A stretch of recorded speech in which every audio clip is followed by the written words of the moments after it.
Agusta Westland helicopter ഇടപാടിലെ അഴിമതിയിൽ കുരുങ്ങി കോൺഗ്രസ് നേതാക്കൾ. ഇറ്റലിയിൽ നിന്നും ഹെലികോപ്റ്റർ വാങ്ങുന്നതിന് കോൺഗ്രസ് നേതാക്കൾ കൈക്കൂലി വാങ്ങിയെന്ന ആരോപണമാണ് ഇപ്പോൾ ശക്തമാകുന്നത്. കൈക്കൂലി നൽകിയെന്ന് കണ്ടെത്തിയതിനെ തുടർന്ന് അഗസ്റ്റ വെസ്റ്റ്ലാൻഡ് കമ്പനി മേധാവിയെ ഇറ്റാലിയൻ കോടതി ശിക്ഷിച്ചിരുന്നു. ശിക്ഷാവിധിന്യായത്തിൽ സോണിയാഗാന്ധി അടക്കമുള്ളവർക്കെതിരെ പരാമർശമുണ്ടെന്നും റിപ്പോർട്ട് വരുമ്പോൾ ആ പരാമർശത്തിൽ സോണിയാഗാന്ധി, മുൻ പ്രധാനമന്ത്രി ഡോക്ടർ മൻമോഹൻ സിംഗ്, പ്രതിരോധ മന്ത്രിയായിരുന്ന AK ആന്റണി തുടങ്ങിയവരും സംശയത്തിന്റെ നിഴലിലോ?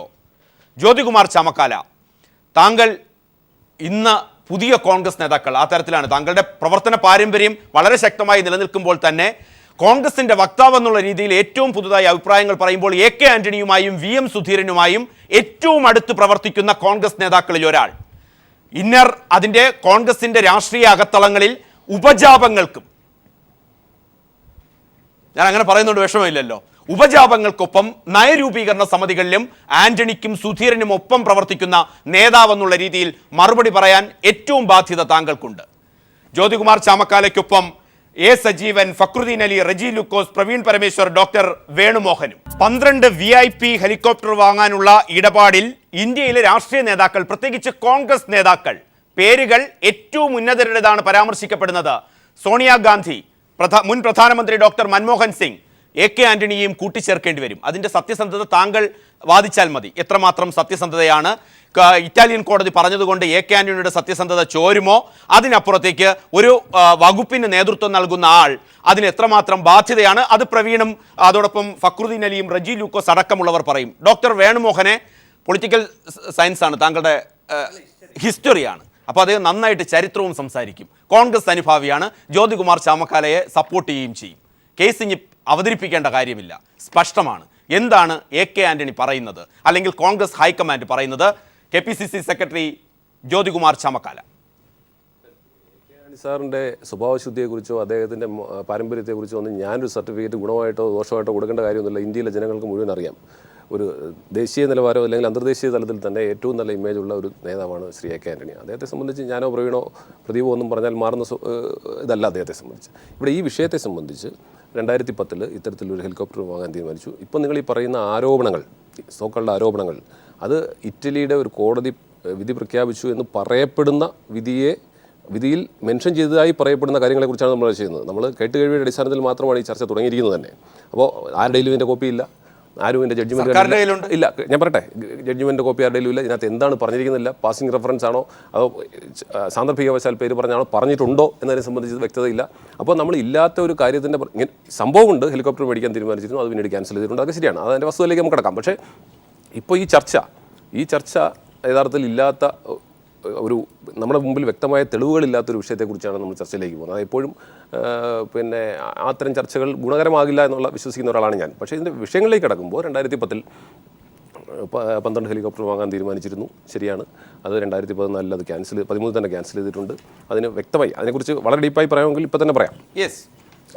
ചരിത്രം വേണ്ട, ചരിത്രത്തിലേക്ക് കേന്ദ്ര സർക്കാർ പ്രതിക്കൂട്ടിൽ നിർത്തിയിരിക്കുന്നത് കോൺഗ്രസിന്റെ ഏതെങ്കിലും പരൽമീനുകളെ അല്ല. ആയിക്കോട്ടെ, ഞാൻ അത് പറയുമ്പോൾ സോണിയാഗാന്ധി, ഡോക്ടർ മൻമോഹൻ സിംഗ്, പ്രദീപ് അത് പറയുമ്പോൾ 1-2 കാര്യങ്ങൾ എനിക്ക് കോട്ട് ചെയ്യാൻ അവസരം തരണം. ഇത് ഉണ്ടായത് ഫെബ്രുവരി 2010 ഇത്തരത്തിൽ ഒരു എഗ്രിമെൻറ്റ് വെച്ചത്. എഗ്രിമെൻറ്റ് വെക്കുമ്പോൾ സ്വാഭാവികമായിട്ടും അതിനകത്ത് ചില ക്ലോസുകൾ ഉണ്ടാകുക സ്വാഭാവികമാണ്. ഈ എഗ്രിമെൻറ്റിൽ നമ്മൾ പറയുന്ന ഈ പിന്നെ എഗ്രിമെൻറ്റിനകത്ത് പറഞ്ഞിരിക്കുന്ന ആർട്ടിക്കിൾ 22 പറയുന്നത് penalty for use of undue influence.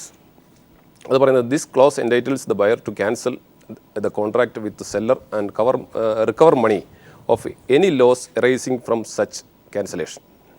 ഈ ഒരു ക്ലോസ് അങ്ങനെ ഉണ്ടായിരുന്നു.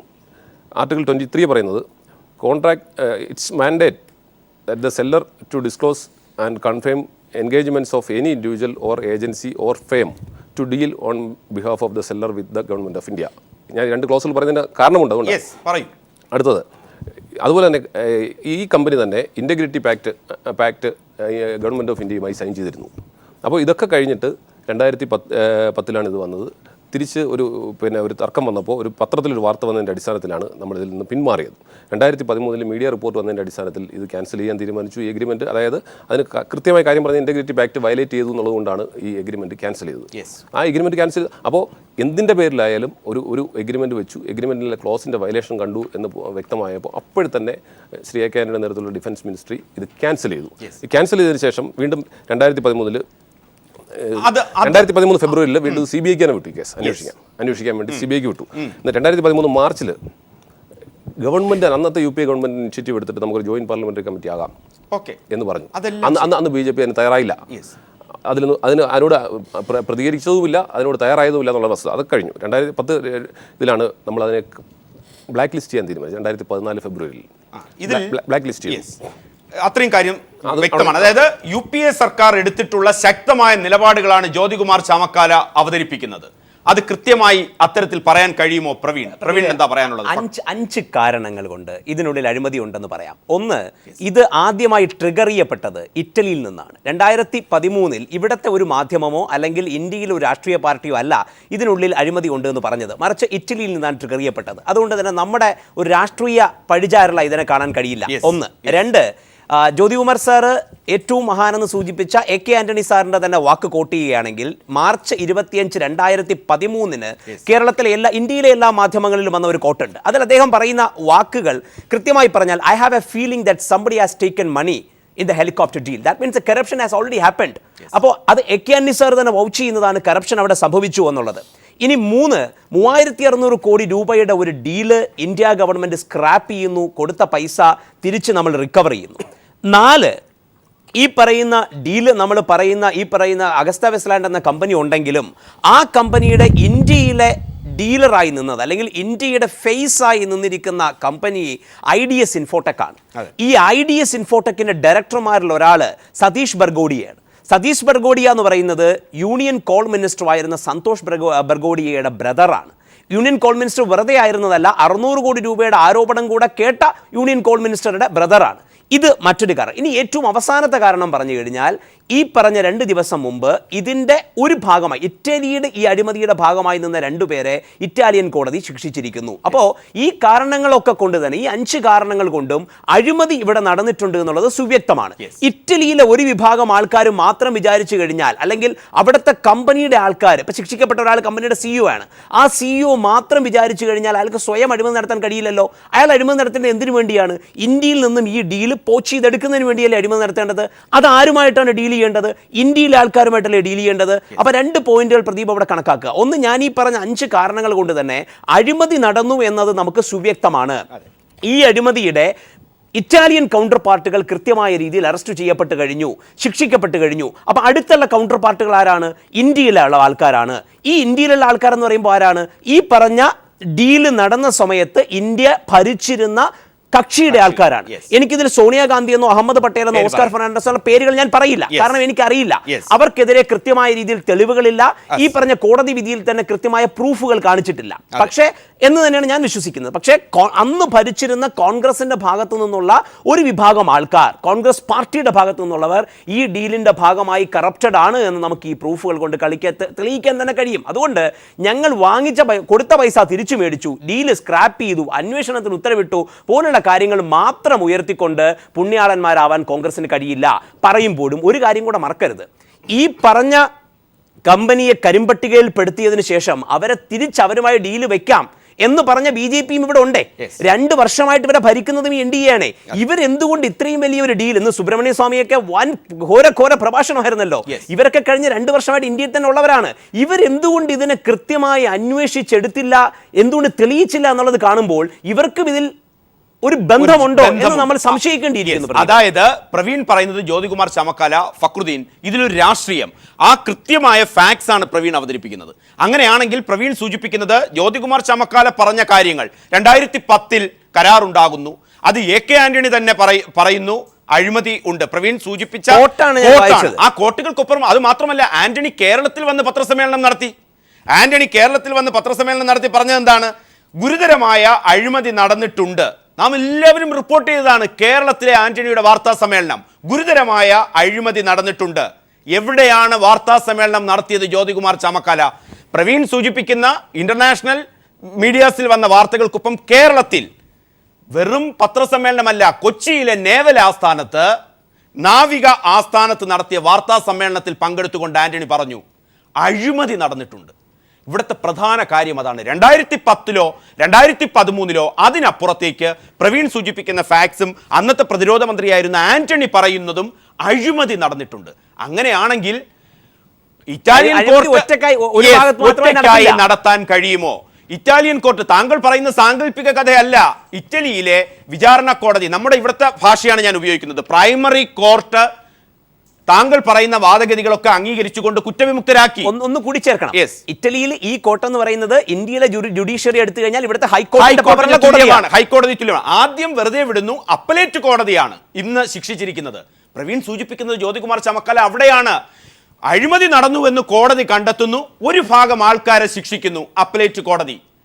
അപ്പോൾ പൈസ വാങ്ങിയവർ ആർ എന്ന ചോദ്യം വലുതായി നിൽക്കുമ്പോൾ ഫക്രുദ്ദീൻ അലി, ഇതിലൊരു രാഷ്ട്രീയം, പ്രവീൺ സൂചിപ്പിക്കുന്ന ഫാക്സിൽ വെച്ചിട്ട് ഒരു രാഷ്ട്രീയം കൂടി കാണിക്കേണ്ടതുണ്ടോ? ആരാണ് ഇതിൽ പുണ്യവാളർ?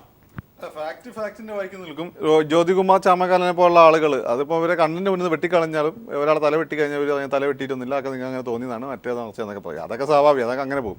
ഇതിൻ്റെ ഒരു പ്രോബ്ലം അതല്ല. പ്രോബ്ലം വെച്ചാൽ അടുത്ത് മാത്യു ജെങ്കിൻസിനെ പോലെയുള്ള, അദ്ദേഹം ന്യൂയോർക്ക് യൂണിവേഴ്സിറ്റി ഹിസ്റ്ററി ഡിപ്പാർട്ട്മെന്റ്, അദ്ദേഹത്തിന്റെ ഡിപ്പാർട്ട്മെന്റിലെ പ്രൊഫസറാണ്. അദ്ദേഹം ഇന്ത്യയിലെ സാഹചര്യം വിശകലനം ചെയ്തുകൊണ്ട് ലേഖനം ചെയ്തിട്ടുണ്ട്. അപ്പോൾ അതിൽ അദ്ദേഹം പറഞ്ഞിട്ടുള്ള ഒരു കാര്യമുണ്ട്, ഇന്ത്യയിൽ ഈ ഗ്ലോബലൈസേഷൻ വന്നതിന് ശേഷം രാഷ്ട്രീയക്കാർക്ക് പിടിച്ചിട്ടുള്ള ഒരു വല്ലാത്ത, അതിന് മുമ്പേ അഴിമതിയുണ്ട്, പലരും സ്ട്രക്ചറലായിട്ട് അഴിമതിയുണ്ട്, ഒരു ആർത്തിയുണ്ട്. ഞങ്ങൾ ഇത്രമാത്രം സൗകര്യങ്ങൾ നിങ്ങൾക്ക് ചെയ്തിരുന്നു, ഡിസ്ഇൻവെസ്റ്റ്മെൻറ്റ് വഴി അണ്ടർ വാല്യൂഡ് ആയിട്ട് നിങ്ങൾക്ക് സാധനങ്ങൾ ഞങ്ങൾ വിൽക്കുന്നു, 100 കോടിയുടെ ഒരു വസ്തു നിങ്ങൾക്ക് ഞങ്ങൾ 1000 കോടിയുടെ 100 കോടിക്ക് തരുന്നു, ഞങ്ങൾക്ക് അതിൻ്റെ ഒരു കമ്മീഷൻ വേണം.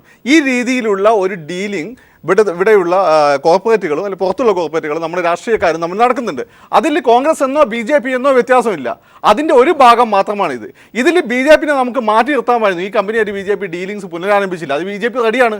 അത് കോൺഗ്രസ് നടത്തിക്കൊണ്ട് ഒരു ഡീലിങ്സ് ഒന്നും തന്നെ, ഇപ്പോൾ ആയുധ ഇടപാടാണെങ്കിലും പുതിയ മേഖലകളിലേക്ക് പോയി എന്നല്ലാതെ ഉള്ള നിലവിലുള്ള ഡീലിങ്സ് ഒന്നും തന്നെ അവർ മാറ്റിയിട്ടില്ല. ആ കമ്പനികൾ തന്നെയാണ് അവർ ബന്ധങ്ങൾ പുലർത്തിക്കൊണ്ടുവരുന്നത്. ഇതുപോലെ തന്നെ BJPയുടെ മറ്റൊരു കാര്യം KG ബേസിനിൽ അടുത്ത ദിവസം ഇപ്പോൾ 2008 തൊട്ടിട്ട് ഈ വർഷം വരെ നമ്മുടെ കൺട്രോളർ ആൻഡ് ഓഡിറ്റർ ജനറൽ റിപ്പോർട്ടാണ് എന്തൊക്കെ വന്നിരിക്കുന്നത്, അവോയ്ഡബിൾ ലോസസ്, അതുപോലെ തന്നെ അനാവശ്യമായിട്ടുള്ള ഇൻവെസ്റ്റ്മെൻറ്റ്, ഈ രീതിയിലല്ല ഏതാണ്ട് 20,000 കോടി രൂപയാണ് കടലിൽ കലക്കിയിരിക്കുന്നത് ഇല്ലാത്ത പെട്രോളിയത്തിന് വേണ്ടി. ഈ ഇല്ലാത്ത പെട്രോളിയത്തിൻ്റെ കാര്യം പറഞ്ഞുകൊണ്ടാണ് മോഡി പറഞ്ഞത്, ഞാൻ ഗുജറാത്തിലെ എൻ്റെ ഗവൺമെൻറ് വഴി ഞാൻ ഇന്ത്യയിലെ ഈ ഇന്ധനക്ഷാമം പരിഹരിക്കും. അത് കള്ളമായിരുന്നു എന്ന് മനസ്സിലായി. അപ്പോൾ നമ്മൾ മനസ്സിലാക്കേണ്ട കാര്യം, ഇന്ത്യയിലെ വലതുപക്ഷ രാഷ്ട്രീയ പാർട്ടികൾ, കോൺഗ്രസ് ഇവിടെ സെൻട്രൽ ലെഫ്റ്റ് ആണെങ്കിൽ പൊതുവെ ഓൾ ഇന്ത്യ തലത്തിൽ വലതുപക്ഷ പാർട്ടിയാണ്, എന്താണ് ചെയ്യുന്നത്? ഇവരിവിടെ അഴിമതിക്ക് കുട പിടിച്ചു കൊടുക്കുകയാണ്. അപ്പോൾ ഒരു പാർട്ടി മോശക്കാരനാകുമ്പോൾ അടുത്ത പാർട്ടി കയറി വരുന്നു. ഈ ഒരു അഴിമതി വ്യവസായം അയച്ചു വളരുകയും ചെയ്യുന്നു. ഇത് ഞാൻ പറഞ്ഞതല്ല, മാത്യു ജെങ്കിൻസ് പറഞ്ഞതാണ്. യെസ്, ജ്യോതികുമാർ ചമക്കല, ഇദ്ദേഹത്തിൽ പ്രവീൺ, നമുക്ക് ഇതോടൊപ്പം ഏറ്റവും ശ്രദ്ധിക്കേണ്ട കാര്യങ്ങൾ, എനിക്ക് റജി ലൂക്കോസിലേക്കും വേണുമോഹനിലേക്കും ഡോക്ടർ വേണുമോഹനിലേക്കും പോകുന്നതിന് മുമ്പ് നാം പരിശോധിക്കേണ്ട കാര്യങ്ങൾ, ബൊഫോഴ്സിന് സമാനമാണോ ഈ ഇപ്പോൾ ഉയർന്നിട്ടുള്ള ഹെലികോപ്റ്റർ ഇഷ്യൂ? ഒന്ന്, ആ ഇഷ്യൂ നിലനിൽക്കെ തന്നെ അഴിമതിയുമായി ബന്ധപ്പെട്ടുണ്ടാകുന്ന ചില കോൺട്രഡിക്ഷൻസിൽ ജ്യോതികുമാർ ചമക്കാല അദ്ദേഹത്തിന് അവസരം കൊടുത്തുകൊണ്ട് തന്നെ അദ്ദേഹം പറയുന്നതിൻ്റെ സത്യസന്ധത, ഞാൻ അദ്ദേഹത്തെ കണക്കാക്കുന്നത് സർക്കാരിൻ്റെ ഒരു വേർഷൻ, അദ്ദേഹം ഏറ്റവും ലീഡേഴ്സിൻ്റെ അടുത്ത് നിന്ന് കാണിക്കുന്നുണ്ട്. നമുക്കിത് രാഷ്ട്രീയമല്ല, ജ്യോതികുമാർ ചാമക്കാലയുടെ രാഷ്ട്രീയം എതിർക്കുകയല്ല നമ്മുടെ ഈ ചർച്ചയുടെ നമ്മുടെ ജോലി. എന്താണ് അതിലെ വസ്തുതകൾ? അങ്ങനെയാണെങ്കിൽ പാർലമെന്റിൽ അടക്കം ഇന്ന് ജ്യോതികുമാർ ചാമക്കാല ചൂണ്ടിക്കാണിച്ചതനുസരിച്ച് UPA സർക്കാർ ഏറ്റവും മികച്ച നിലപാട് സ്വീകരിച്ചു എന്ന് പറയുന്നു. പാർലമെന്റിൽ ഈ കമ്പനിയെ കരിമ്പട്ടികയിൽപ്പെടുത്തി എന്ന് താങ്കൾ പറഞ്ഞു. താങ്കളുടെ വാക്കുകൾ ദേശീയ നേതാക്കൾ ഉദ്ധരിച്ചതാണ്. പക്ഷേ അതൊക്കെ ആന്റണി എന്താണ് പറഞ്ഞതടക്കമുള്ള പ്രസക്തമായ കാര്യങ്ങൾ വരുമ്പോൾ ആ വിഷയം താങ്കൾ മനസ്സിലിടുക. ഒന്ന് സൂചിപ്പിച്ചോട്ടെ, ഇതൊരു മഹാമനസ്കത കൊണ്ട് ഇവർ കരിമ്പട്ടിയിൽ പെടുത്തിയതല്ല. ഇറ്റലിയുടെ ഭാഗത്ത് നിന്നും അവിടെ നിന്ന് തന്നെ ഒരു ആരോപണം ഉണ്ടാവുകയും ഇന്റർനാഷണൽ മീഡിയ ഒരു വാർത്തയാക്കുകയും ചെയ്തപ്പോൾ അത് നടന്നോ എന്നുള്ളതിന്റെ രേഖകളും പുറത്തു വരുന്നുണ്ട്. നമുക്ക് ആ വിഷയം പരിശോധിക്കാം. റജി ലൂക്കോസ്, ഒരുപക്ഷെ അന്തർദേശീയ മാധ്യമങ്ങൾക്കായി രാഷ്ട്രീയ റിപ്പോർട്ടിംഗ് നടത്തുന്ന വ്യക്തിയാണ് താങ്കൾ. അതുകൊണ്ടാണ് താങ്കളെ ഈ ചർച്ചയിലെ പ്രാധാന്യത്തോടെ വിളിച്ചതും. ദേശീയ മാധ്യമങ്ങൾ റിപ്പോർട്ട് ചെയ്യുന്നതാണ് നാം ഇന്ന് ഈ ചർച്ചയ്ക്ക് അടിസ്ഥാനം. ജ്യോതികുമാർ ചാമക്കാല പറഞ്ഞു, ഊഹാപോഹങ്ങളാണോ? ഒരു സർക്കാർ, ഇന്ത്യയുടെ സർക്കാർ പറയുന്നു, അവിടെ ഇന്ന് പറഞ്ഞിട്ടുള്ള കാര്യങ്ങളാണ് ഏറ്റവും ശ്രദ്ധേയമായിട്ടുള്ളത്. ദേശീയ മാധ്യമങ്ങൾ വളരെ പ്രാധാന്യത്തോടെ വിഷയമാക്കി ഇറ്റാലിയൻ കോടതിയുടെ ഉത്തരവ്. അതോടൊപ്പം തന്നെ ഇന്ന് കേന്ദ്രമന്ത്രി പറഞ്ഞിട്ടുള്ള ചില കാര്യങ്ങൾ. ഉത്തരവ് കേന്ദ്രമന്ത്രി സാക്ഷ്യപ്പെടുത്തുന്നു, സർക്കാരിന് പകർപ്പ് കിട്ടിയിട്ടുണ്ട്, ഇനി അതിൻ്റെ ട്രാൻസ്ലേഷനാണ് ആവശ്യം. ആ ട്രാൻസ്ലേഷൻ എന്ന് ലഭിക്കും?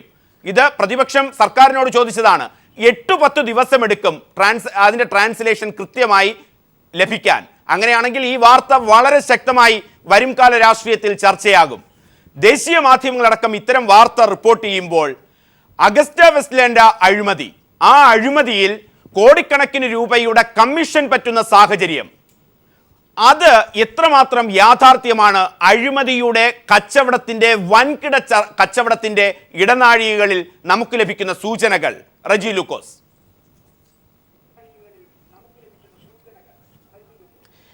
ഇതൊരു വലിയ കുംഭകോണം തന്നെയായിരുന്നു. കാരണം ആ കാലഘട്ടങ്ങളിൽ 2012-2013 കാലഘട്ടങ്ങളിൽ അഗസ്റ്റ വെറ്റ്ലാൻഡ് എന്ന് പറയുന്ന കമ്പനിയുമായിട്ടുള്ള പ്രതിരോധ വകുപ്പിൻ്റെ ഡീല്. പക്ഷേ ഈ ഹെലികോപ്റ്റർ എന്ന് പറയുന്നത് നമ്മുടെ പ്രതിരോധ വകുപ്പിന് വേണ്ടിയിട്ടുള്ളതല്ലായിരുന്നു.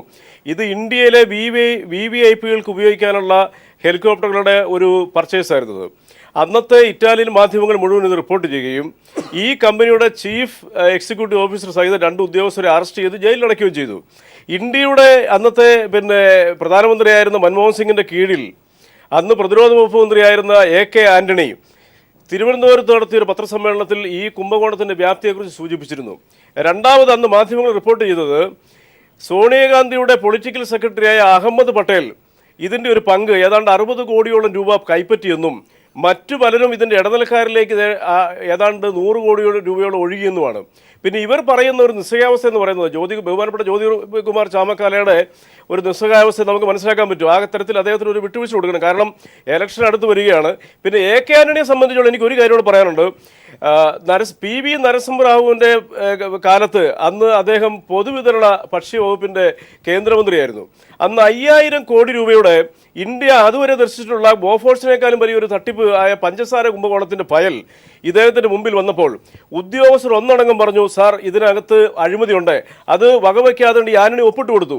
പാർലമെന്റിൽ ഈ വിഷയം ഉന്നയിച്ചപ്പോൾ ആദർശം എന്ന് പറയുന്ന ഒരു മുഖംമൂടി അണിഞ്ഞുകൊണ്ട് ഈ AK ആന്റണി തൻ്റെ കേന്ദ്രമന്ത്രിസഭ പദം രാജിവെക്കുകയായിരുന്നു. പക്ഷേ അദ്ദേഹത്തിനൊരു ലക്ഷ്യമുണ്ടായിരുന്നു.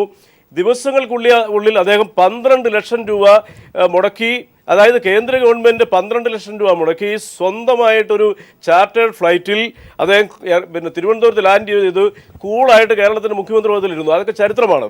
അപ്പോൾ ഇത്തരം ചില വസ്തുതകൾ നമ്മുടെ മുമ്പിലുള്ളപ്പോൾ ഇപ്പോൾ സുബ്രഹ്മണ്യ സ്വാമി ഇന്നലെയും ഇന്നുമായിട്ട് ഇന്ത്യയുടെ രാജ്യസഭയിൽ അവതരിപ്പിച്ച ഈ കുംഭകോണം, ഇനി സുബ്രഹ്മണ്യ സ്വാമിയെക്കുറിച്ച് പറഞ്ഞാൽ, സുബ്രഹ്മണ്യ സ്വാമി എന്ന് പറയുന്നത് ഇന്ത്യയിലെ ന്യൂനപക്ഷങ്ങൾക്കെതിരെ ഏറ്റവും കൂടുതൽ പ്രകോപനപരമായിട്ടുള്ള പ്രസംഗങ്ങൾ നടത്തുകയും ഇന്ത്യയുടെ ന്യൂനപക്ഷ വിഭാഗത്തിൽപ്പെട്ട ജനങ്ങളിൽ ഒരു അരക്ഷിതാവസ്ഥ സൃഷ്ടിക്കുന്നതിൽ മുൻപന്തി നിൽക്കുന്ന ഒരു രാഷ്ട്രീയ പ്രവർത്തനമാണ് സുബ്രഹ്മണ്യ സ്വാമി. ഈ സുബ്രഹ്മണ്യ സ്വാമിയെ വീണ്ടും രാജ്യസഭയിലേക്ക് നോമിനിയായിട്ട് കൊണ്ടുവന്നതിൻ്റെ ലക്ഷ്യവും തന്നെ BJPയുടെ പിന്നാമ്പുറത്തെ ചില കള്ളത്തരങ്ങളുടെ തെളിവാണെന്നുള്ളത് നമുക്ക് വായിക്കാൻ പറ്റും. മറ്റൊരു കാര്യം പറയാം, BJP ഇതിനകത്ത് അവകാശവാദം ഉന്നയിക്കുന്നതിനകത്ത് യാതൊരു അർത്ഥവുമില്ല. കാരണം 2 കാരണങ്ങൾ.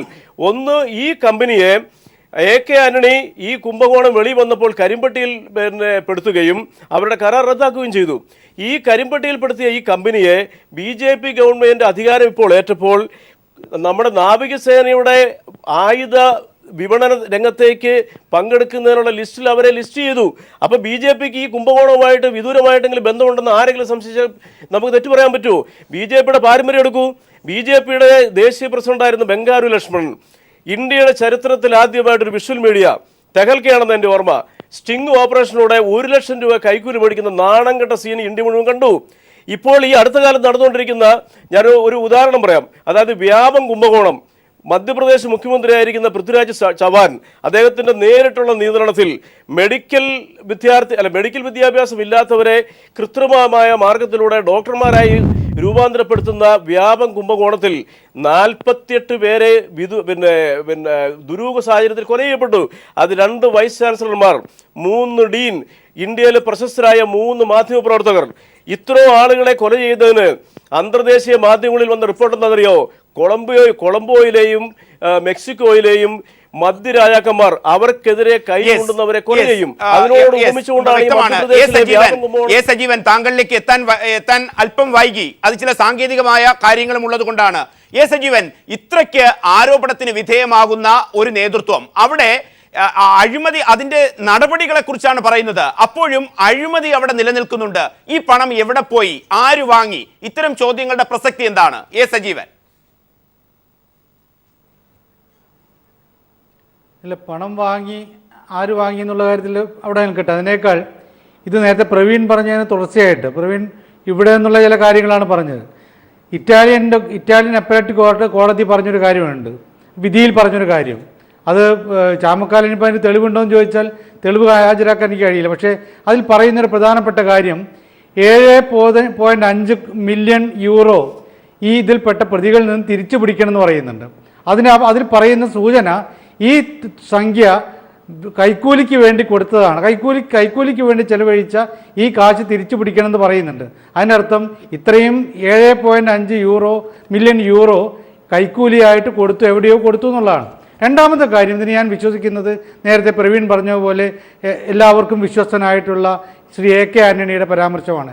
2013 മാർച്ച് 25 അദ്ദേഹം നടത്തിയ, നേരത്തെ പ്രവീണും പറഞ്ഞ പത്രസമ്മേളനത്തിൻ്റെ കാര്യമുണ്ടല്ലോ, അതിൽ അദ്ദേഹം വളരെ വ്യക്തമായിട്ട് സമ്മതിച്ചതാണ്.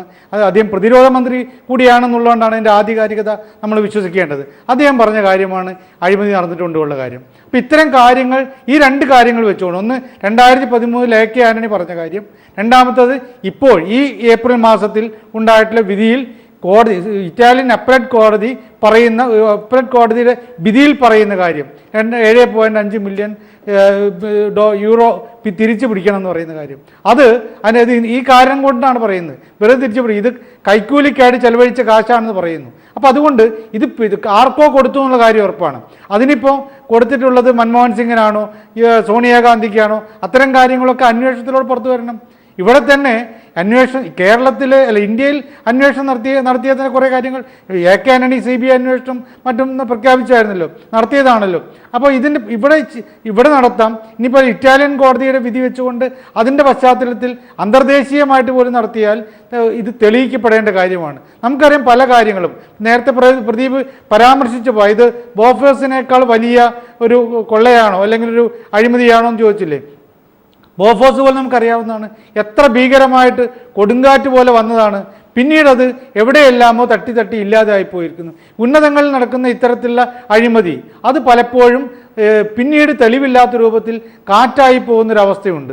അത് മാറുന്ന അവസ്ഥയിൽ മാത്രമേ നമുക്ക് എന്താണ് ഇവിടെ സംഭവിച്ചു കൊണ്ടിരിക്കുന്നത് എന്നുള്ള കാര്യം പറയാൻ പറ്റുള്ളൂ. ഇപ്പോൾ അതൊക്കെ പറയുമ്പോഴും നമ്മൾ വലിയ അഴിമതിയുടെ കാര്യം പുറത്തേക്ക് വരുന്നു എന്ന രീതിയിൽ പറയും. പക്ഷേ അത് കുറേ കഴിയുമ്പോഴേക്ക് മാറിപ്പോകുന്നു. നേരത്തെ പറഞ്ഞ ഓരോ പരാമർശങ്ങളും വന്നു, വ്യാപത്തിൻ്റെ പോലും വ്യാപം ഇപ്പം ചർച്ചയിലില്ലല്ലോ.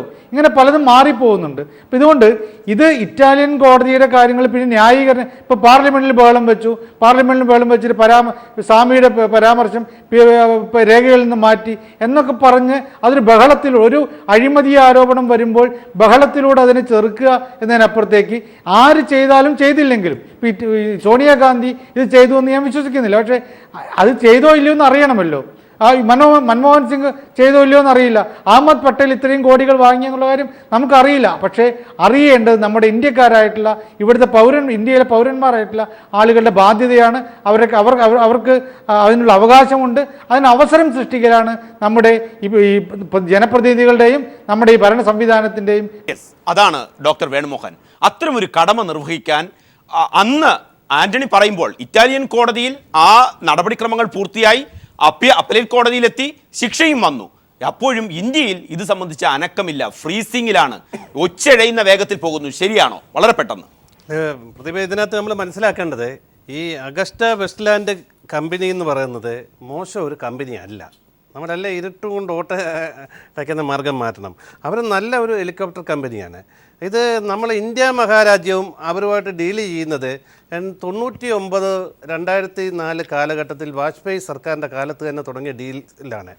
അത് കഴിഞ്ഞ് 2004 LDFിൻ്റെയും കൂടെ ഇടതുപക്ഷ കക്ഷികളുടെ കൂടെ പിന്തുണയുള്ള സമയത്ത് UPA ഗവൺമെൻറ്റിൻ്റെ കാലത്ത് 2005-2007 ഈ ഡീല് നടക്കുന്നത്. അന്ന് UPA ഗവൺമെൻറ്റിൻ്റെ എല്ലാ സമിതികളിലും കോർ കമ്മിറ്റികളിൽ ഇത് ചർച്ച ചെയ്തതിന് ശേഷമാണ് 2010 നമ്മൾ ഈ ധാരണയിലെത്തുന്നത്. 2013 എത്തിയപ്പോഴാണ് കേന്ദ്ര ഗവൺമെന്റിന് ഇതിനകത്ത് അഴിമതി ഉണ്ടെന്ന് ബോധ്യപ്പെടുകയും പറഞ്ഞതാണ്. ചോദ്യം, ധാർമ്മികമായ ഒരു ധാർമ്മികതയുണ്ട് എങ്കിൽ അന്വേഷണം വേഗത്തിലാക്കാനും ആ ഘട്ടത്തിൽ തന്നെ കൃത്യമായ രീതികൾ കൊണ്ടുവരാൻ ഏത് സർക്കാരും ആകട്ടെ അങ്ങനെ ഒരു അഭിപ്രായം താങ്കൾക്കുണ്ടോ? ഇവിടുത്തെ ജുഡീഷ്യൽ രീതികൾ വളരെ അല്ലെങ്കിൽ ഇൻവെസ്റ്റിഗേറ്റീവ് രീതികൾ വളരെ ശക്തത്തിലായിരുന്നു. മഹാരാജു അത് ചെയ്തു. 2013 മാർച്ചിൽ നമ്മൾ ഈ അഴിമതി ഉണ്ടെന്ന് പരസ്യമായി പ്രതിരോധ മന്ത്രി AK ആന്റണി പ്രഖ്യാപിക്കുകയും 2014 ജനുവരി ആയപ്പോഴത്തേക്ക് ഈ ഡീല് ക്യാൻസൽ ചെയ്തു ഇവരെ കരിമ്പട്ടികപ്പെടുത്തുകയും ഇവരുമായിട്ടുള്ള എഗ്രിമെന്റുകൾ പ്രഖ്യാപിച്ചു. അത് കഴിഞ്ഞപ്പോഴത്തേക്ക് UPA ഗവൺമെന്റ് പോയി. അതിനിടയ്ക്ക് ഒരു കാര്യം കൂടെ പറയട്ടെ, ഇതിനകത്തൊന്ന് കൺട്രോളറാണ് ഓഡിറ്റർ ജനറൽ പറഞ്ഞ ഒരു റിപ്പോർട്ട് ഈ ലേറ്റസ്റ്റ് ആയിട്ട് വന്നതിന് ഛത്തീസ്ഗഡ് ഗവൺമെന്റ് ഈ ഡീലിൽ 65 ലക്ഷം രൂപ അധികമായിട്ട് ഈ കമ്പനിക്ക് കൊടുത്തു എന്നും പറയുന്നുണ്ട്. അപ്പൊ ഈ കാര്യങ്ങളിൽ നിന്നെല്ലാം പറയുമ്പോൾ ഇതിന്റെ പിന്നിൽ ഒരു സത്യമുണ്ട്. അഴിമതി നടന്നിട്ടുണ്ടോ? നടന്നിട്ടുണ്ട്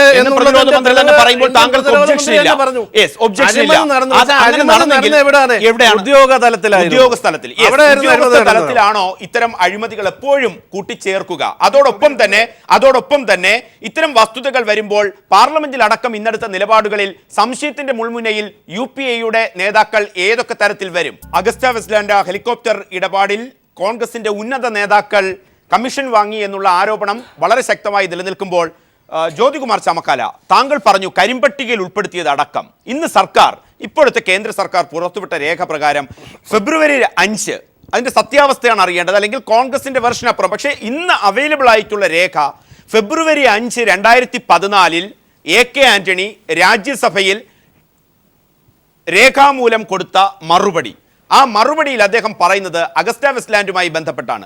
no decision has been taken till date to debar the said company. ചോദ്യമായിരുന്നു ഉൾപ്പെടുത്തിയിട്ടുണ്ടോ? പക്ഷേ 2014 ഫെബ്രുവരി 5 രാജ്യസഭയിൽ അന്നത്തെ പ്രതിരോധ മന്ത്രിയായിരുന്നു AK ആന്റണി എഴുതി കൊടുത്തു, no decision has been taken till date to debar the said company. സുതാര്യമാണെങ്കിൽ അതിനൊക്കെ മറുവശമുണ്ട്, അങ്ങനെയൊന്നും നടന്നിട്ടില്ല എന്നാണ് ഇപ്പോൾ മോദി സർക്കാർ പറയുന്നത്. 2010 ഫെബ്രുവരിയിൽ തന്നെ ഇതിനുള്ള തീരുമാനം ഈ ബ്ലാക്ക് ലിസ്റ്റ് ചെയ്യുന്നുള്ള നടപടികൾ ആരംഭിച്ചു. അതാണ് വസ്തുത. 2014 ഫെബ്രുവരി 10 നടപടികൾ ആരംഭിച്ചു. അന്ന് 2013 ഫെബ്രുവരി 12 CBI എൻക്വയറി വരുന്നത്. ഈ 2014 ഒക്ടോബറിൽ list of firms contractors band black listed MOD and corporate office ഇറക്കിയ ലിസ്റ്റാണ്. ഇതിൽ 44ാമത്തെ സീരിയൽ നമ്പറിൽ ഉൾപ്പെടുത്തിയിരിക്കുന്ന ഈ കമ്പനിയാണ്. സ്വാഭാവികമായി ഇതിനെ ബ്ലാക്ക് ലിസ്റ്റ് ചെയ്തിരുന്നു. ഇതിൻ്റെ ഒഫീഷ്യൽ ഓർഡർ ഇറങ്ങിയിരുന്നു.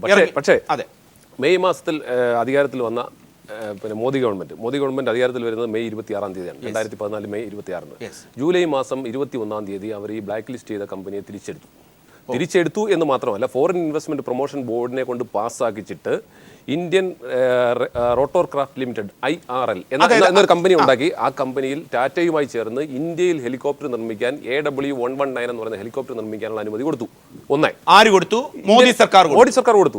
ആ ഡേറ്റ് എന്നാണ് താങ്കളുടെ ലിസ്റ്റ് പ്രകാരം? 2014 ഓഗസ്റ്റിൽ FIPB അതായത് ഫോറിൻ ഇൻവെസ്റ്റ്മെന്റ് പ്രൊമോഷൻ ബോർഡിനെ കൊണ്ട് ഇവരുടെ ബാനറിൽ ലിഫ്റ്റ് ചെയ്തിട്ട് അവർക്ക് ഇവിടെ ഇൻവെസ്റ്റ് ചെയ്യാൻ അനുമതി കൊടുത്തു. അത് ടാറ്റയുമായി ചേർന്നുകൊണ്ട് ഇന്ത്യൻ റോട്ടർ ക്രാഫ്റ്റ് ലിമിറ്റഡ് എന്നുള്ള കമ്പനി തുടങ്ങി. 100 നേവൽ യൂട്ടിലിറ്റി ഹെലികോപ്റ്ററുകൾ വാങ്ങാനുള്ള ടെൻഡറിൽ പങ്കെടുക്കാനുള്ള അവകാശം കൊടുത്തു. ഇരട്ടത്താപ്പ്. അതായത് താങ്കൾ പറയുന്ന രീതി അനുസരിച്ചാണ് ഒറ്റ കാര്യം. 2014 CBI എൻക്വയറി പ്രഖ്യാപിച്ചു. ഇപ്പൊ 2.5 വർഷമായി. അവർക്ക് അന്വേഷിക്കാമായിരുന്നു. രാഷ്ട്രീയമായ ചെറിയ ഗൂഢാലോചന ഇരട്ടത്താപ്പുമുണ്ട്. നമ്മൾ ആ രാഷ്ട്രീയം നിലനിൽക്കുമ്പോൾ തന്നെ താങ്കൾ പറയുന്നത് അനുസരിച്ചാണെങ്കിൽ ഇന്ന് സർക്കാർ, ഞാനത് ചോദിക്കാൻ കാരണം ഇന്ന് കേന്ദ്രമന്ത്രി മാധ്യമങ്ങൾ വളരെ സ്പെസിഫൈഡ് ക്വസ്റ്റ്യൻ ആയിരുന്നു. അതിന് അദ്ദേഹം പറഞ്ഞത് ബ്ലാക്ക് ലിസ്റ്റിൽ പെടുത്തിയിട്ടുണ്ടോ? അതിന് അദ്ദേഹത്തിന്റെ കൊട്ടേഷൻ ഇതായിരുന്നു, I am not saying that. Black ലിസ്റ്റിൽ പെടുത്തിയിട്ടുണ്ടോ അല്ലെങ്കിൽ ബ്ലാക്ക് ലിസ്റ്റിൽ പെട്ടിട്ടേ ഇല്ലേ എന്ന് പറഞ്ഞിട്ട് സർക്കാർ പുറത്തുവിട്ട രേഖ ആന്റണിയുടെ രേഖയായിരുന്നു. അത് അദ്ദേഹം എഴുതി കൊടുത്തു 2005 ഫെബ്രുവരി 14. എന്നിട്ട് അതിനെക്കുറിച്ച് മാധ്യമങ്ങൾ ചോദിച്ചപ്പോൾ പറയുന്നത് I am not saying that, അതായത് നിങ്ങൾ ഊഹിക്കൂ എന്നുള്ളതാണ്. താങ്കളുടെ നിലപാടിൽ മറിച്ച് ആ ഡേറ്റ് വൈസ് ഉണ്ട്. യെസ് ഇന്ന് AICC ഇത് സംബന്ധിച്ച് പ്രസ് റിലീസ് ഇറക്കുകയും ഒപ്പം ഈ ലിസ്റ്റും പുറത്തുവിട്ടിട്ടുണ്ട്. ഇന്ന് AICC വിട്ടിട്ടുണ്ട്. എനിക്ക് എ സജീവനിലേക്ക് പോയിട്ട് ഇത് പറയുമ്പോൾ SP ത്യാഗിയെ കുറിച്ച് കേസിനകത്ത് പറയുന്നുണ്ട്. SP ത്യാഗി എന്ന് പറയുന്ന ആളിനെ കുറിച്ച് പറയുന്നുണ്ട്. അദ്ദേഹവും അങ്ങനെ കൂട്ടുകച്ചവടം വരികയാണെങ്കിൽ അല്ല ഞാൻ പറഞ്ഞു ജ്യോതികുമാർ ചാമക്കാല ഈ പറയുന്ന രീതി അനുസരിച്ച് ആരൊക്കെ സോണിയാഗാന്ധി, ഉപദേഷ്ടാവായിരുന്ന അഹമ്മദ് പട്ടേൽ, ഞാൻ പറഞ്ഞത് അതിൽ നിങ്ങൾ പറയുന്നത് ഈ ഉദ്യോഗസ്ഥനാണ് ഇതിന്റെ പ്രശ്നക്കാരൻ. ഉദ്യോഗസ്ഥനാണ് പ്രശ്നക്കാരൻ. ഞങ്ങൾ ഇപ്പോൾ ഒന്നും ആരെ കുറിച്ചൊന്നും പറയുന്നത് 2014 മുതൽ CBI എൻക്വയറി പ്രഖ്യാപിച്ചിട്ടുണ്ട്. 2 വർഷമായി സർക്കാർ, 2.5 വർഷത്തിലധികമായി ഈ കേന്ദ്ര ഗവൺമെന്റ് ഉണ്ട്. അവർക്ക് അന്വേഷിക്കാമായിരുന്നല്ലോ, ഊർജിതപ്പെടുത്താമായിരുന്നല്ലോ. അന്വേഷിച്ച് പുറത്തു കൊണ്ടുവരട്ടെ. എന്തിനായി കള്ളക്കളി? വരട്ടെ, ഞങ്ങൾ നേരിടാൻ തയ്യാറാണ്. എന്ത് നേരിടാൻ തയ്യാറാണ്? എ സജീവൻ, അത്തരമൊരു കള്ളക്കളി ഇക്കാര്യത്തിൽ നമുക്ക് പ്രതീക്ഷിക്കാൻ പറ്റുമോ? കേന്ദ്ര സർക്കാർ കഴിഞ്ഞ സർക്കാരിനെ കുറ്റപ്പെടുത്തുന്നു, അതോടൊപ്പം മറിച്ചും അതിനപ്പുറത്തേക്ക് ഇവിടെ കാതലായ പ്രശ്നം അഴിമതിയുമായി ബന്ധപ്പെട്ട് ഉദ്യോഗസ്ഥർക്ക് അപ്പുറത്തേക്ക് നമ്മുടെ ഈ ചർച്ച അത്തരത്തിലായിരിക്കണം. അത് ഏതൊക്കെ തരത്തിലാണ്? രാഷ്ട്രീയ നേതാക്കളുടെ അഴിമതി നമുക്ക് പുറത്തു വരാൻ കഴിയുന്നില്ല. ഇറ്റാലിയൻ കോടതി അതിന്റെ ലോവർ കോടതി നടപടികളെടുത്തു, അപ്പലേറ്റ് കോടതി നടപടിയെടുത്തു, കുറ്റക്കാരെ ശിക്ഷിച്ചു. അതായത് കോഴ ഉണ്ട് എന്ന് കോടതി അംഗീകരിച്ചിരിക്കുന്നു. വെറുതെ അല്ല, രേഖകൾ പ്രകാരം അതിന്റെ ഇടനിലക്കാരൻ, അഗസ്റ്റ വെസ്റ്റ്ലാൻഡയുടെ ഇടനിലക്കാരൻ കമ്പനിക്ക് അയച്ച കത്ത്, ആ കത്തിൽ കൃത്യമായി പറയുന്നു, സോണിയാഗാന്ധിയുടെ പേര് പരാമർശിക്കപ്പെടുന്നു. അവിടെ ഇന്ത്യയിൽ ഇടപാട് ലഭിക്കാൻ ഇൻഫ്ലുവൻസ് ചെയ്യേണ്ട പേഴ്സണിൽ ദി ഫസ്റ്റ് നമ്പർ സോണിയാഗാന്ധി. സോണിയാഗാന്ധിയുമായി കണക്ട് ചെയ്യേണ്ടവർ ആരൊക്കെ? അഹമ്മദ് പട്ടേൽ. അഹമ്മദ് പട്ടേലിന്റെ പേര് പറയുമ്പോൾ അടുത്തായി വരുന്നു ഓസ്കാർ ഫെർണാണ്ടസ് ആണോ? ഓസ്കാർ ഫെർണാണ്ടസിന്റെ പേര് വരുന്നു. പിന്നെ വരുന്നത് SP ത്യാഗി. ഈ പേരുകളുടെ പ്രസക്തി, ഇടനിലക്കാരൻ ഒരു കത്ത് എഴുതുന്നു, ആ കത്ത് എവിഡൻസ് ആണ്, നമുക്കിപ്പോ ലഭിക്കുന്ന രേഖകൾ പ്രകാരമാണ്, എവിഡൻസ് ആയി ഇറ്റാലിയൻ കോടതി കണ്ടെത്തുന്നു. യെസ്, ഇടനിലക്കാരന്റെ കത്ത് കോടതി വന്നിട്ട് കോടതി അഡ്മിറ്റ് ചെയ്യാണ്, അവിടെ അഴിമതി നടന്നിട്ടുണ്ട്. അതാണ് ഏറ്റവും പ്രസക്തം. ഇന്നത്തെ ശിക്ഷ കറപ്ഷന് വേണ്ടിയാണ്, കൊടുത്തവർ ശിക്ഷിക്കപ്പെട്ടു. അങ്ങനെയാണെങ്കിൽ ആ കത്തുകൾ വെളിവാക്കുന്നത് സോണിയാഗാന്ധി, അഹമ്മദ് പട്ടേൽ, ഓസ്കാർ ഫെർണാണ്ടസ്, അതോടൊപ്പം SP ത്യാഗി. അങ്ങനെ വരുമ്പോൾ കൊടുത്തവർ ശിക്ഷിക്കപ്പെടുമ്പോൾ വാങ്ങിയവർ, അതിനാണ് അന്വേഷണം നടക്കേണ്ടത്. പക്ഷെ നമ്മുടെ സംവിധാനങ്ങൾ അങ്ങോട്ട് അനങ്ങുന്നില്ല. എ സജീവൻ, പിന്നെ എങ്ങനെയാണ് ഇതൊക്കെ തിരിച്ചറിയുക? അവിടെയും ഒത്തുതീർപ്പ് രാഷ്ട്രീയം ഈ രണ്ടു കക്ഷികളും നടത്തുന്നുണ്ടോ? ചാമക്കാല പറഞ്ഞ അനുസരിച്ച് ഇവിടെ കള്ളക്കളി കളിക്കുന്നു, ഒത്തുകളി കളിക്കുന്നു മോദി സർക്കാർ, സമ്മതിക്കുന്നു. മോദി സർക്കാരിന് വേണ്ടിയിട്ട് ഇന്ന് ഈ പ്രശ്നം പാർലമെന്റിൽ അവതരിപ്പിച്ച സുബ്രഹ്മണ്യൻ സ്വാമിയുടെയോ ഒക്കെ താല്പര്യങ്ങൾ, രാഷ്ട്രീയ താല്പര്യങ്ങളൊക്കെ നമുക്ക് സമ്മതിക്കാം. അവർ രാഷ്ട്രീയ ലാക്കോട് കൂടിയിട്ടായിരിക്കും ചെയ്തിരിക്കുക. ഇപ്പോഴത്തെ തെരഞ്ഞെടുപ്പ് പല സംസ്ഥാനങ്ങളിൽ നടക്കുന്ന, കേരളം ഉൾപ്പെടെ ഉള്ള സ്ഥലങ്ങളിൽ നടക്കുന്ന തെരഞ്ഞെടുപ്പിനെ സ്വാധീനിക്കാൻ വേണ്ടിയിട്ടായിരിക്കും ചെയ്തിരിക്കുക, സമ്മതിക്കുന്നു. അതൊക്കെ അവിടെ നിൽക്കട്ടെ. പക്ഷേ ഇവിടെ നമ്മൾ 2013 AK ആന്റണി പറഞ്ഞ അഴിമതി എന്ന സംഭവം ഇവിടെ യാഥാർത്ഥ്യമാണ് എന്ന് അത് മനസ്സിലായി. ഇറ്റാലിയൻ കോടതി ഇപ്പോഴിതോടെ ശിക്ഷിക്കുകയും ചെയ്തു. നേരത്തെ പ്രദീപ് പറഞ്ഞ പോലെ കൊടുത്തവരെ ശിക്ഷിച്ചു. ഇനി വാങ്ങിയവരുടെ കാര്യമാണ്. വാങ്ങിയവരുടെ കാര്യത്തിൽ ഇപ്പോൾ പറഞ്ഞു, ഈ ഇറ്റാലിയൻ കമ്പനിയെ ബ്ലാക്ക് ലിസ്റ്റ് പെടുത്തി എന്ന് ചാമക്കാല പറയുന്നു. എപ്പോഴും 2010 തന്നെ പറയുന്ന അനുസരിച്ച് 2010 ബ്ലാക്ക് ലിസ്റ്റിൽ പെടുത്താനുള്ള നടപടികൾ ആരംഭിച്ചു. 2014 സർക്കാർ അധികാരത്തിൽ പോകുന്ന ഒരു ഘട്ടത്തിൽ പാർലമെന്റിൽ ആന്റണി പറഞ്ഞാണ്, ഇപ്പോൾ പ്രദീപ് നേരത്തെ പറഞ്ഞു, ഇതുവരെ ഒരു പ്രൊസീജറും 2014 ഇതിനെ സംബന്ധിച്ച് ഞാൻ പറഞ്ഞു, ചാമക്കാല പറഞ്ഞ അതേ വാക്കാണ് ഞാൻ പറഞ്ഞത്. 2010 പ്രൊസീജിയർ ആരംഭിച്ചു ചാമക്കാലോട് പറഞ്ഞിട്ടുണ്ട്. ഇത് നടപടിയിലേക്ക് പോയെന്ന് പറഞ്ഞു. 14 ഫെബ്രുവരി 10 അല്ല, താങ്കൾ പറഞ്ഞിടത്തുണ്ട് നേരത്തെ പറഞ്ഞത്.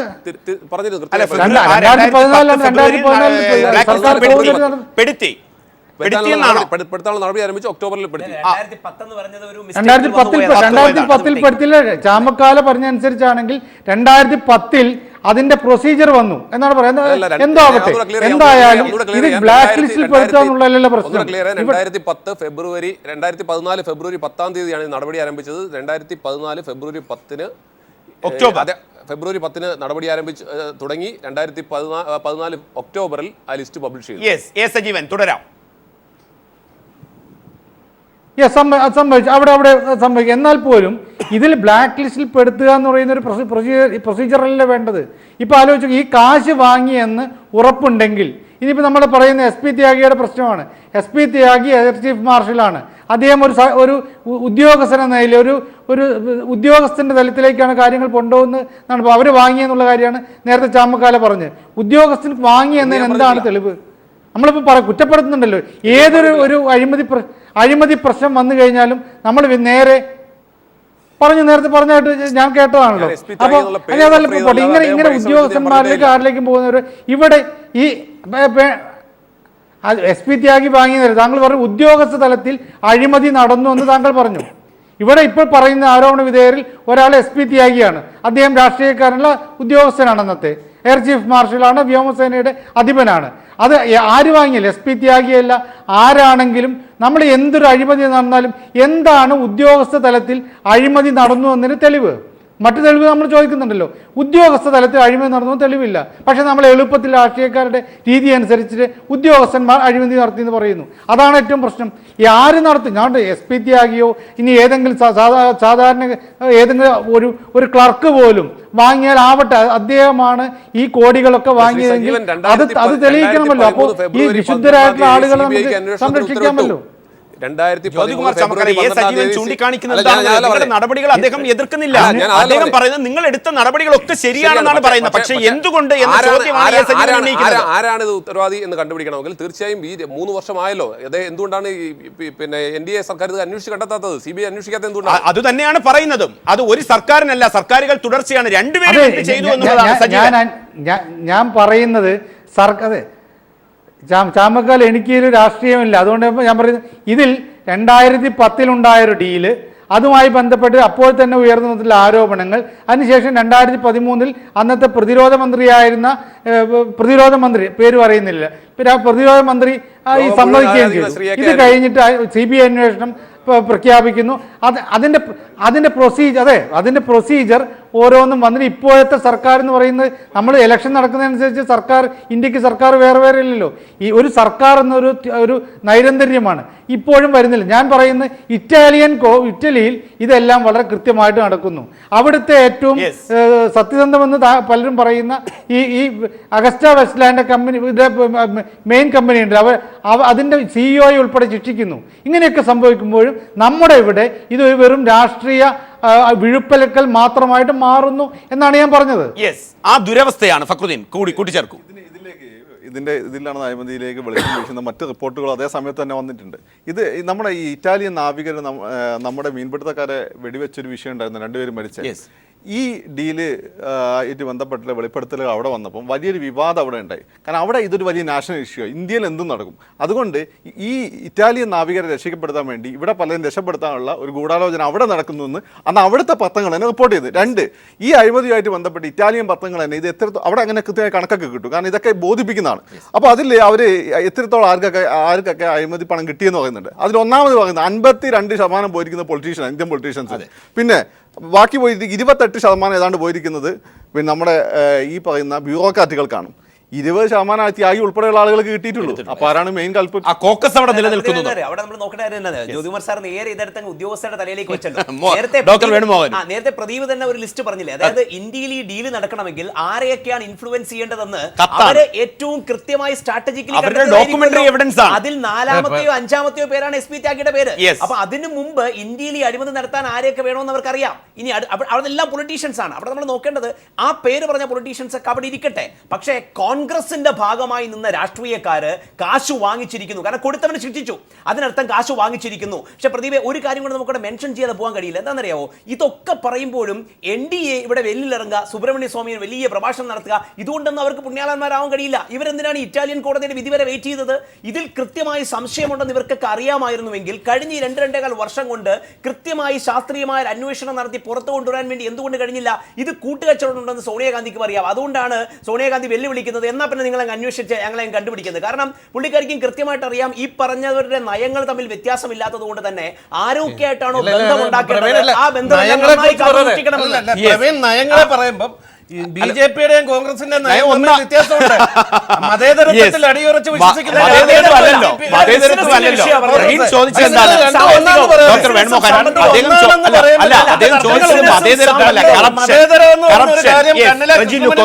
കാത്തു സൂക്ഷിക്കുന്ന ഒരു പാർട്ടി, yes. ഇവിടെ BJP. Yes, ഇവിടെ വിഷയം മതേതരത്വമല്ല, ഇവിടെ വിഷയം സാമ്പത്തിക ഇവിടെ വിഷയം മതേതരത്വമല്ല, ഇവിടെ വിഷയം മതേതരത്വമല്ല. റജി ലൂക്കോസ്, മതേതരത്വത്തിനപ്പുറം അഴിമതിയാണ് വിഷയമെങ്കിൽ ഈ രണ്ടുപേരും പ്രവീൺ സൂചിപ്പിക്കുന്നു, അതോടൊപ്പം എ സജീവൻ സൂചിപ്പിക്കുന്നു, ഫക്രുദ്ദീൻ അലി സൂചിപ്പിക്കുന്നു, നെക്സസ് കറപ്ഷൻ എന്നുള്ളത് ഒരു ഐഡിയോളജി ആകുന്നുണ്ടോ? അവിടെ ഈ റൈറ്റ് വിങ് നെക്സസ് ഏതു തരത്തിലാണ് കാണേണ്ടത്? റജി ലൂക്കോസ്.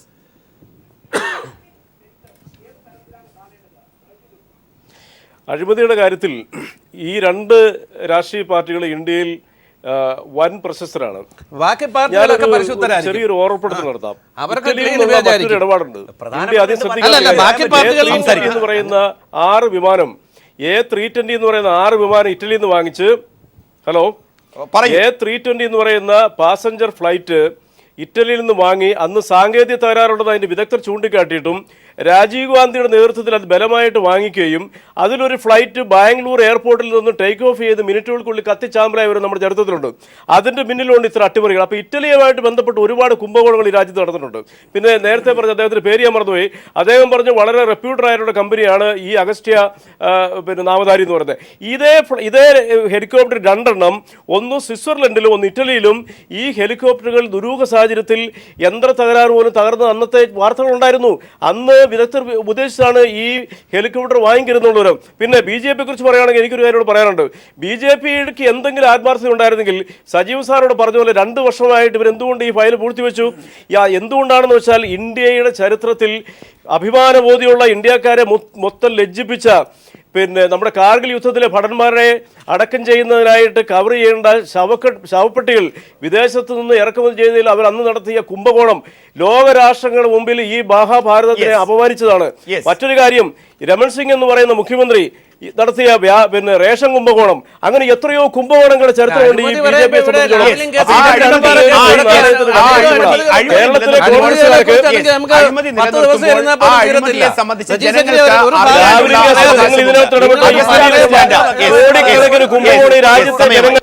അഴിമതിയുടെ കാര്യം പറയുമ്പോൾ എല്ലായിടത്തും ഉണ്ട് അഴിമതി.